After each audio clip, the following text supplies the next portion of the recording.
Welcome to Trauma, Psychedelics, and Buddhism with Karen Sprinkle, certified psychedelic guide, trauma therapist, and author of The Thriving Self.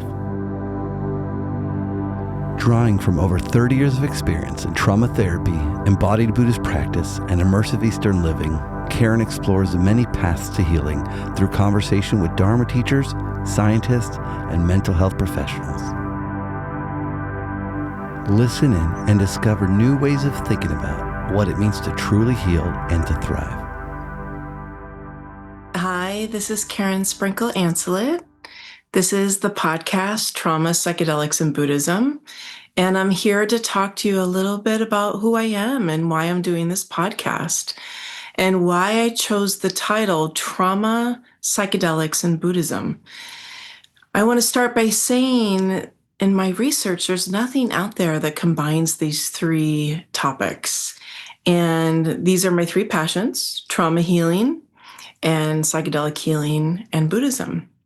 And so I want to tell you a little bit about each one and why I think the intersection of the three is really, in my opinion, vitally important. So let me first talk to you about my experience as a trauma healer in the world. So I'm almost, 54 years old, and very, very, very early in my career, as I was studying my master's degree, I started to work with trauma survivors. And I was so moved by my work with trauma survivors. And I was working at the first organization in the United States that was specifically created for the loved ones of someone in their family that was murdered by a serial killer. So you can just imagine the darkness, the intensity. And I was doing that while I was working on my master's degree in psychology. And I loved all my psychological studies. I loved all the clinical experience I was receiving. And yet there was something missing. When I was working with families that experienced horrific horror by another human being, I knew there had to be something more than just offering them standard talk therapy and even standard trauma therapy. And so I started to really get interested in Buddhism. I had a previous interest in Buddhism when I was in my undergraduate degree, and I remember taking an existential philosophy class. And I first got introduced to Buddhism that way, as more of a philosophy. And I remember really being moved by the concept of Buddhism. And then when I was in my master's degree, I started to study about Tibetan Buddhism. And I was so personally moved by the concept of a bodhisattva, which is the belief that you can come back to help heal other human beings and heal humanity. And so from that, I realized this is likely what people need in the world that have experienced an extreme, horrific event, especially when it's by another human being. So during my master's degree, I decided to find a Buddhist studies course. And I embarked on Buddhist studies for the ending of my master's degree. And I went to Naropa Institute study abroad program, which was in Nepal. And I spent a semester there studying Buddhism, and I was forever changed. Not only the study of Buddhism, but being around Eastern traditions and Eastern culture. So I was staying in Bodhana, which is where the Tibetan stupa is, where people circumambulate around the stupa, which is where they have their mala beads and they make prayers as they're walking around the stupa.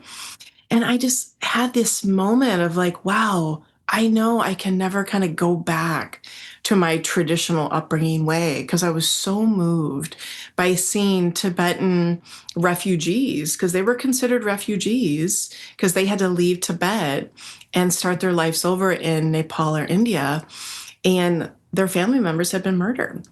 And I remember meeting them and their brightness in their eyes and the depth of their practice. And I started to study and do phenomenological research on that. And that's how I completed my master's degree. And then so from there, I ended up traveling through Thailand and equally fell in love with Thai culture. And I ended up living there and studying further Buddhism there, which is Theravada. And I ended up being a psychotherapist on the island of Phuket. I was a counselor at the international school in Phuket. At the time, it was called Dulwich International College. Now it's called the British International School in Phuket. And I was there for 7 years, and that also profoundly changed my life. I really, at that point, realized I was kind of more of an East-West therapist. I was East-West in my own personal depth of thinking. And so even when I returned to the States about 20 years ago, and I will disclose that I returned to the States because of a significant amount of personal trauma that I went through. So the last year I lived in Thailand, I went through extraordinary trauma that no one should ever have to go through, where someone tried to kill me twice. She continued to try to track me down to kill me. I had to get bodyguards. I had to have protection. There were things there that you can do beyond the human form. You can get people to put spells on you, which is called black magic in Thailand. And so there was a lot of events that happened, including the loss and the death of my gibbon. I was a mother of a primate, and I had to temporarily leave him, and then she also tried to kill him. So there was just all of these states of depression and anxiety and trauma that I went through in a very short period of time. And then the tsunami happened. And I was actually home when the tsunami hit. But that was kind of the final straw where I realized I needed to come back to the States.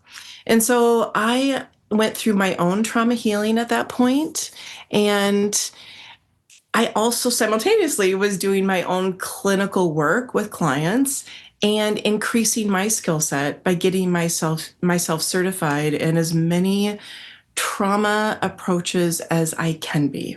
So I'm very proud to say that I am certified in every let's say trauma modality that's been proven to be effective. So there's been research to prove that these things are targeted trauma treatments, and that includes EMDR, brain spotting, somatic experiencing, and internal family systems.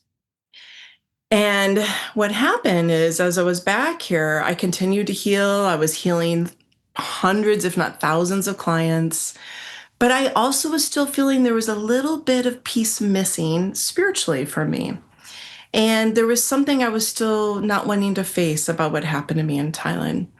And because of my previous experiences and some fear, and also really being a purist, I am not a classic psychonaut. I am actually a purist, meaning that I felt that in order to reach some kind of enlightenment or spiritual enlightenment, one must do it in a pure way. One must do it through meditation alone. And so I actually was kind of anti-psychedelics. And so that all changed about 3 years ago. When I started to do the research and study about MDMA and how MDMA could be life-shifting for those with PTSD, I got really interested. And so I started by going through the MAPS, which is the research organization that actually did the studies to prove that MDMA does treat PTSD. So I went through their program to study the benefit of MDMA. And then from there, I realized, wow, there's actually more I can be doing for my clients. So then I myself started to try ketamine, because that is the only legal national molecule that we can take. And so I started to try ketamine and also started to become a ketamine provider for my clients. And in the process of my own ketamine journeys, I had the most profound awakening and shifts in my life.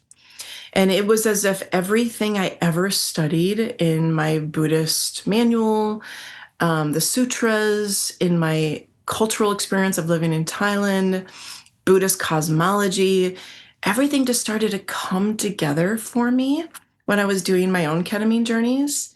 And then the very thing I feared, which was the unknown, the dark realms that we don't know about, was profoundly lifted when I did my own psychedelic journeys. And so I really started to believe in psychedelics. But simultaneously, what was going on is I also was getting a lot of referrals here in the Bay Area of California from folks that have had a really terrorizing experience with psychedelics, because I'm a trauma specialist. And so I was so curious, like, why do some people have these profound experience with psychedelics, including myself? And why do some have either a challenging experience or an adverse experience or potentially a really terrorizing experience? And so what I do with all of my clients and on intake is I have them write down their top 10 happiest moments in their life and their top 10 most disturbing moments in their life. And so I started to see this theme for anyone that had tried psychedelics, which here in the Bay Area, that's a pretty high percentage. On their top 10 happiest lists was a psychedelic journey. And then ironically, or maybe not ironically, on their top 10 traumatic lists was also a psychedelic journey. And so I really was scratching my head. I was like, I need to continue to study this more. And so I did different psychedelic retreats. And then I went to CIIS, which is the psychedelic training here in San Francisco, which I graduated from, and I love the program. But what I noticed was missing is no one's really talking about the traumas that can happen with psychedelics. So I wrote my final paper on that. I did some of my own research to find out that there's not much out there. But there are some studies that talk about the 7% to 32%. So about 32% of folks can have a challenging experience come up in psychedelics that can be assisted with psychotherapy or can be healed after the psychedelic session. And then they go back to viewing it as a profound life-changing experience and view it as a positive experience in their life. But there are 7% of folks that walk away having a traumatic experience that's lasting and lingering. And so I wanted to try to help them. And one of the reasons why I decided to put this podcast together, Trauma, Psychedelics, and Buddhism. Because we've all experienced trauma. You can't be a human being in the world and not experience trauma. And even if you've never had a capital T trauma, you have for sure probably had a lower T trauma. And I encourage you to read my book if you don't know what that is. And even the reality that we don't know when we're going to die can be perceived as a type of trauma. And so I was like, okay, how can we really support humanity by making sure that the listener, the viewer, you, is trauma informed, but also that psychedelics that can really help heal humanity are trauma informed. And then what can Buddhist wisdom bring to all of us in these journeys? And there's a fantastic book called The Psychedelic Experience. And it was written by Metzger and Leary, who were in the early renaissance of the psychedelics in the 60s. And in that book, they explain about these Tibetan bardo states of dying and how it's very similar in a psychedelic journey. And so I view that book as one of the Bibles of psychedelic journeys. And I encourage you, the reader, to read that book if you haven't yet. And if you're just interested in neuroscience and the brain and non-ordinary states of consciousness, I'm really hoping this podcast is a benefit to you. And my goal and my dream is that this podcast is a benefit to humanity. May it be so. Thank you for listening to Trauma, Psychedelics, and Buddhism with Karen Sprinkle. If you enjoyed this episode, be sure to like, subscribe, and share. To learn more or to grab your copy of The Thriving Self, visit KarenSprinkle.com. Karen and this podcast do not endorse or encourage the illegal use of psychedelics.